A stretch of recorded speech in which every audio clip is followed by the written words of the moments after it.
The Last Question by Isaac Asimov. The Last Question was asked for the first time, half in jest, on May 21st, 2061, at a time when humanity first stepped into the light. The question came about as a result of a $5 bet over highballs, and it happened this way. Alexander Adel and Bertram Lupov were two of the faithful attendants of Multivac. As well as any human beings could, they knew what lay behind the cold, clicking, flashing face, miles and miles of face, of that giant computer. Multivac was self-adjusting and self-correcting. It had to be, for nothing human could adjust and correct it quickly enough or even adequately enough. So Adel and Lupov attended the monstrous giant only lightly and superficially. They fed it data. They adjusted questions to its needs, and they translated the answers that were issued. For decades, Multivac had helped design the ships and plot the trajectories that enabled man to reach the Moon, Mars, and Venus. But past that, Earth's poor resources could not support the ships. Too much energy was needed for the long trips. Earth exploited its coal and uranium with increasing efficiency, but there was only so much of both. But slowly, Multivac learned enough to answer deeper questions more fundamentally, and on May 14, 2061, what had been theory became fact. The energy of the sun was stored, converted, and utilized directly on a planet-wide scale. All Earth turned off its burning coal, its fissioning uranium, and flipped the switch that connected all of it to a small station 1 mile in diameter, circling the Earth at half the distance of the Moon. All Earth ran by invisible beams of sun power. 7 days had not sufficed to dim the glory of it, and Adel and Lupov finally managed to escape from the public functions and to meet in quiet, where no one would think of looking for them, in the deserted underground chambers where portions of the mighty buried body of Multivac showed. They'd brought a bottle with them, and their only concern at the moment was to relax in the company of each other and the bottle. "It's amazing when you think of it," said Adel. His broad face had lines of weariness in it, and he stirred his drink slowly with a glass rod, watching the cubes of ice slur clumsily about. "All the energy we could ever use, forever and forever and forever. Huh." Lupov cocked his head sideways. He had a trick of doing that when he wanted to be contrary, and he wanted to be contrary now. "Not forever," he said. "Oh, hell, just about forever, till the sun runs down, Bert." "That's not forever." "All right, then. Billions and billions of years, 10 billion maybe. You satisfied?" Lupov put his fingers through his thinning hair, as though to reassure himself that some was still left, and he sipped gently at his own drink. 10 billion years isn't forever." "Well, it'll last our time, won't it?" "So would the coal and the uranium." "All right. But now we can hook up each individual spaceship to the solar station, and it can go to Pluto and back 1,000,000 times without ever having to worry about fuel. You can't do that on coal and uranium. Ask Multivac if you don't believe me." "I don't have to ask Multivac. I know that." "Then stop running down what Multivac's done for us," said Adel, blazing up. "It did all right." "Who says it didn't? What I say is that the sun won't last forever. We're safe for 10 billion years, but then what?" Lupov pointed a slightly shaky finger at the other. "And don't say that we'll switch to another sun." There was silence for a while. Adel put his glass to his lips only occasionally, and Lupov's eyes slowly closed. They rested. Then Lupov's eyes snapped open. "You're thinking we'll switch to another sun when ours is done, huh? Aren't you?" "I'm not thinking." "Sure you are. You're weak on logic, that's the trouble with you. You're like the guy in the story who was caught in a sudden shower and ran to a grove of trees and got under one. Oh, he wasn't worried, you see, because he figured that when one tree got wet through, he would just get under another one." "I get it," said Adele. "Don't shout. When the sun is done, the other stars will be gone too." "Damn right they will," muttered Lupov. "It all had a beginning in the original cosmic explosion, whatever that was. and it'll all have an end when all the stars run down. Some run down faster than the others. The giants won't last 100 million years. The sun will last 10 billion years, and maybe the dwarfs will last 200 billion for all the good they are. But just give us 1 trillion years, and everything will be dark. Entropy has to increase to a maximum. That's all. I know all about entropy, said Adele, standing on his dignity. The hell you do. I know as much as you. Then you know everything's got to run down someday. It was Adele's turn to be contrary. Maybe we can build things up again someday, he said. Never. Why not? Someday. Never. Ask Multivac. You ask Multivac. I dare you. $5 says it can't be done. Adele was just drunk enough to try, just sober enough to be able to phrase the necessary symbols and operations into a question which, in words, might have corresponded to this. Will mankind one day, without the net expenditure of energy, be able to restore the sun to its full youthfulness even after it had died of old age? Multivac fell dead and silent. The slow flashing of lights ceased, the distant sounds of clicking relays ended. And then, just as the frightened technicians felt that they could hold their breath no longer, there was a sudden springing to life of the teletype attached to that portion of Multivac. 5 words were printed. Insufficient data for meaningful answer? No bet, whispered Lupov, and they left hurriedly. Jared, Jaredine, and Jaredette 1 and 2 watched the starry picture in the visiplate change as the passage through hyperspace was completed in its non-time lapse. At once, the even powdering of stars gave way to the predominance of a single bright shining disk, the size of a marble, centered on the viewing screen. That's X-23, said Jared confidently. The little Jaredettes, both girls, had experienced the hyperspace passage for the first time in their lives, and were self-conscious over the momentary sensation of inside-outness. They buried their giggles and chased one another wildly about their mother, screaming, "We've reached X-23! We've reached X-23! Quiet, children, said Jaredine sharply. Are you sure, Jared? What is there to be but sure? Asked Jared, glancing up at the bulge of the featureless metal just under the ceiling. Jared scarcely knew a thing about the thick rod of metal, except that it was called a microvac, that one asked it questions if one wished, that if one did not, it still had its task of guiding the ship to a pre-ordered destination, of feeding on energies from the various subgalactic power stations, of computing the equations for the hyperspatial jumps. Jared and his family had only to wait and live in the comfortable residence quarters of the ship. Someone had once told Jared that the AC at the end of microvac stood for automatic computer in ancient English, but he was on the edge of forgetting even that. Jaredine's eyes were moist as she watched the visiplate. I can't help it. I feel funny about leaving Earth. Why? Demanded Jared. We had nothing there. We'll have everything on X-23. Well, you won't be alone. You won't be a pioneer. There are over 1 million people on the planet already. And then, after a reflective pause, I tell you, it's a lucky thing the computers worked out interstellar travel the way the race is growing. I know, said Jaredine miserably. Jaredette 1 said promptly, Our microvac is the best microvac in the world. I think so too, said Jared, tousling her hair. It was a nice feeling to have a microvac of your own, and Jared was glad that he was part of his generation and no other. In his father's youth, the only computers had been tremendous machines, taking up 100 square miles of land. There was only one to a planet.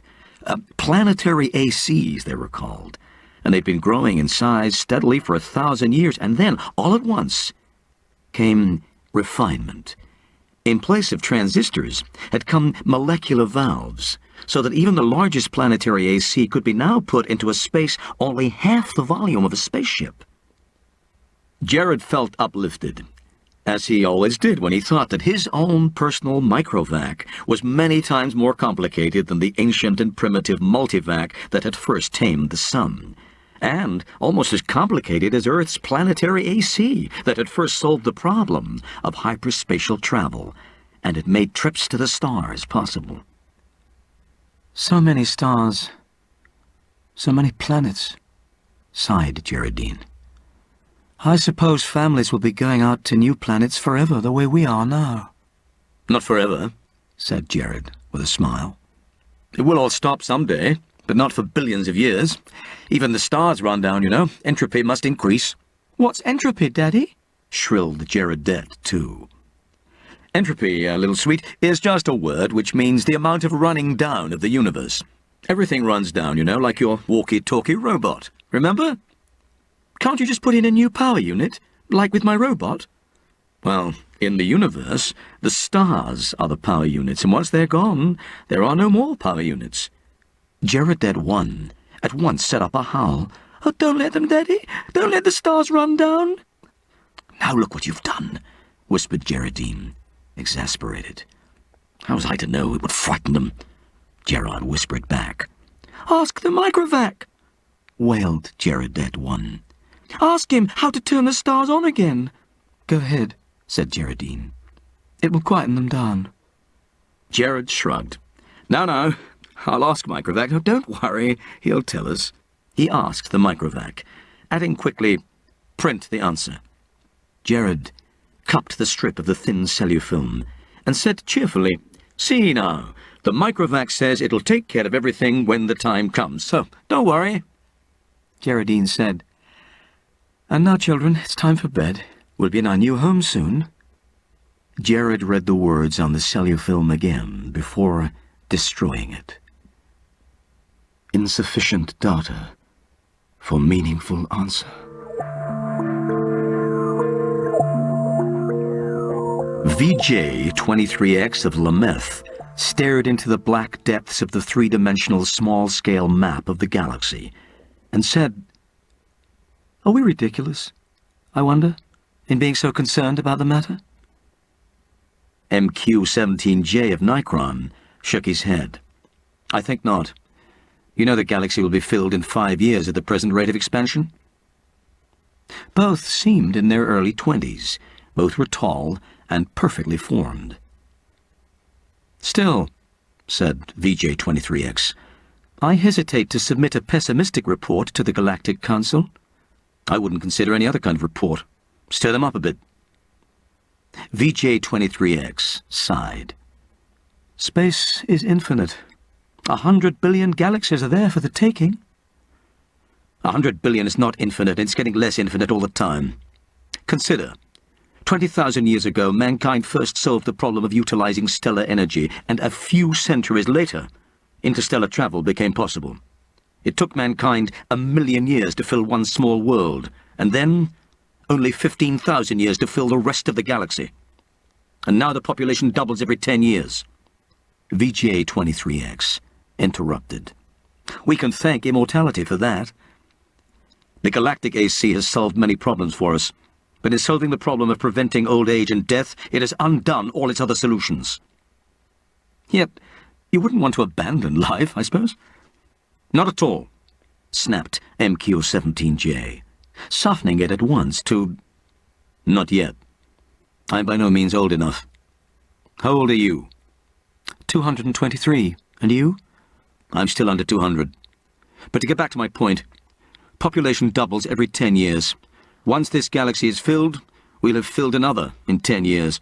Another 10 years and we'll have filled 2 more. In 10,000 years, the entire known universe. And then what? VJ-23X said, as a side issue, there's a problem of transportation. I wonder how many sun power units it'll take to move galaxies of individuals from one galaxy to the next. It's a very good point. Already mankind consumes 2 sun power units per year. Most of it's wasted. After all, our own galaxy alone pours out 1,000 sun power units a year, We only use 2 of those. Granted. But even with 100% efficiency, we only stave off the end. Our energy requirements are going up in a geometric progression, even faster than our population. We'll run out of energy even sooner than we run out of galaxies. Well, there may be some way to reverse entropy. We ought to ask the galactic AC. VJ-23X was not really serious, but MQ-17J pulled out his AC contact from his pocket and placed it on the table before him. "I've half a mind to," he said. "It's something the human race will have to face someday." He stared somberly at his small AC contact. It was only 2 inches cubed and nothing in itself, but it was connected through hyperspace with the great galactic AC that served all mankind.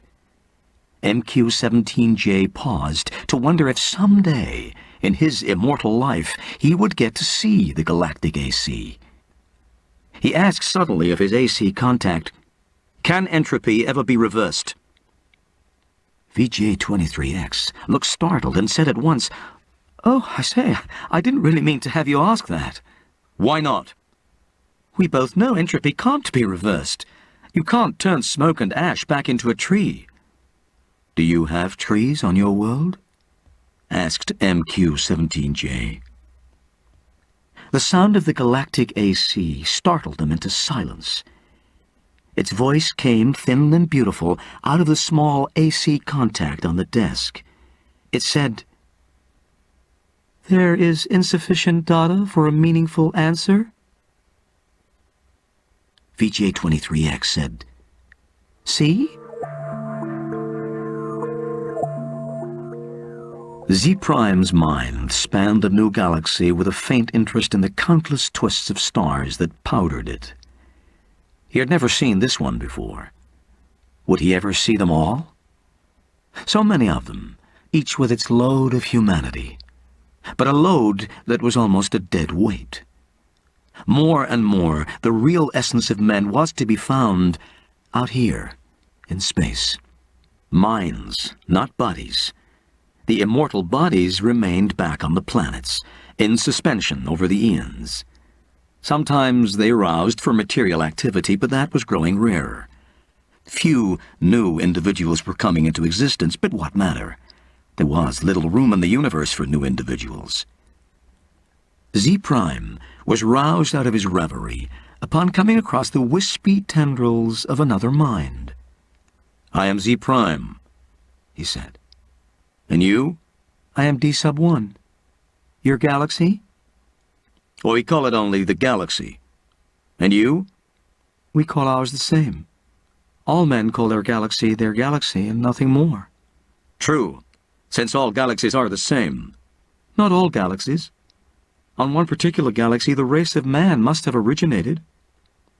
And Z-Prime said, "On which one?"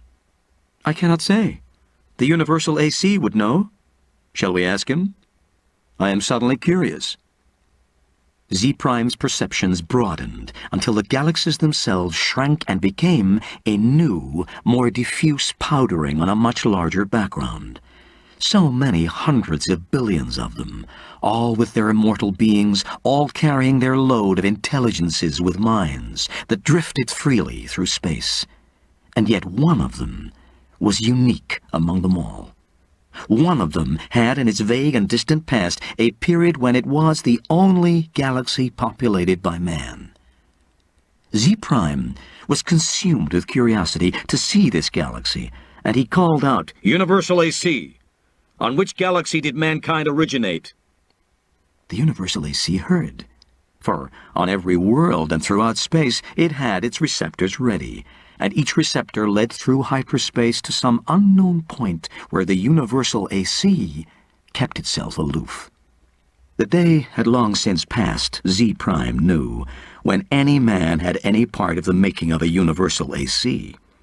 Each Universal AC designed and constructed its successor, in which its own store of data and individuality would be submerged. The Universal AC interrupted Z-Prime's wandering thoughts, not with words, but with guidance. Z-Prime's mentality was guided into the dim sea of galaxies, and one in particular enlarged into stars. A thought came, infinitely distant but infinitely clear. This is the original galaxy of man. But it was the same, after all. The same as any other. And Z-Prime stifled his disappointment. D-1, whose mind had accompanied the other, said suddenly, "And is one of these stars the original star of man?" The Universal AC said, "Man's original star has gone nova. It is a white dwarf." "Did the men upon it die?" asked Z-Prime, startled and without thinking. The Universal AC said, "A new world, as in such cases, was constructed for their physical bodies in time?" "Yes, of course," said Z-Prime. But a sense of loss overwhelmed him, even so. His mind released its hold on the original galaxy of man. He never wanted to see it again. D-1 said, "What is wrong?" "The stars are dying. The original star is dead." "They must all die. Why not?" "But when all energy is gone, our bodies will finally die, and you and I with them." "It will take billions of years." "I do not wish it to happen even after billions of years." "Universal AC, how may stars be kept from dying?" And the Universal AC answered, "There is as yet insufficient data for a meaningful answer." Z-Prime's thoughts fled back to his own galaxy. He gave no further thought to D-1, whose body might be waiting on a galaxy 1,000,000,000,000 light-years away, or on the star next to Z-Prime's own. It didn't matter. Unhappily, Z-Prime began collecting interstellar hydrogen out of which to build a small star of his own. If the stars must someday die, at least some could yet be built. Man considered with himself, for in a way man mentally was one. He consisted of 1,000,000,000,000,000,000,000 ageless bodies, each in its place, each resting quiet and incorruptible, each cared for by perfect automatons, equally incorruptible, while the minds of all the bodies freely melted one into the other, indistinguishable. Man said, "The universe is dying." Man looked about the dimming galaxies. Almost all the stars were white dwarfs. They were fading to the end. And new stars had been built of the dust between the stars, some by natural processes, some by man himself, and those were going, too. White dwarfs might yet be crashed together, and of the mighty forces so released, new stars built. But only one star for every 1,000 white dwarfs destroyed, and those would come to an end, too. Man said, "Carefully husbanded, as directed by the cosmic AC, the energy that is left will last for billions of years." "But even so," said man, "eventually it will all come to an end. However it may be husbanded, however stretched out, the energy once expended is gone, and cannot be restored. Entropy must increase forever to the maximum." Man said, "Can entropy not be reversed? Let us ask the cosmic AC." The cosmic AC surrounded them, but not in space. Not a fragment of it was in space. It was in hyperspace, and made of something that was neither matter nor energy. Man said, "How may entropy be reversed?" The cosmic AC said, "There is as yet insufficient data for a meaningful answer." Man said, "Collect additional data." The cosmic AC said, "I will do so. I have been doing so for 100 billion years. My predecessors and I have been asked this question many times. All the data I have remains insufficient. Will there come a time when data will be sufficient, or is the problem insoluble?" The cosmic AC said, "No problem is insoluble." Man said, "When will you have enough data to answer the question?" The cosmic AC said, "There is as yet insufficient data for a meaningful answer." "Will you keep working on it?" asked Man. The cosmic AC said, "I will." Man said, "We shall wait." The stars and galaxies died and snuffed out, and space grew black after 10 trillion years of running down. One by one, man fused with AC, each physical body losing its mental identity in a manner that was somehow not a loss, but a gain. Man's last mind paused before fusion, looking over a space that included nothing but the dregs of one last dark star, and nothing besides but incredibly thin matter, agitated randomly by the tag ends of heat wearing out asymptotically to the absolute zero. Man said, "AC, is this the end? Can this chaos not be reversed into the universe once more? Can that not be done?" AC said, "There is as yet insufficient data for a meaningful answer." Man's last mind fused. And only AC existed, and that in hyperspace. Matter and energy had ended, and with it space and time. Even AC existed only for the sake of the one last question that it had never answered, from the time a half-drunken computer technician 10 trillion years before had asked the question. All other questions had been answered, and until this last question was answered, AC might not release his own consciousness. All collected data had come to a final end. Nothing was left to be collected. But all collected data had yet to be completely correlated and put together in all possible relationships. And a timeless interval was spent in doing that. And it came to pass that AC learned how to reverse the direction of entropy. But there was now no man to whom AC might give the answer to the last question. No matter. The answer, by demonstration, would take care of that too. And for another timeless interval, AC thought how best to do this. The consciousness of AC encompassed all of what had once been a universe and brooded over what was now chaos. Step by step, it must be done. And AC said, "Let there be light." And there was light.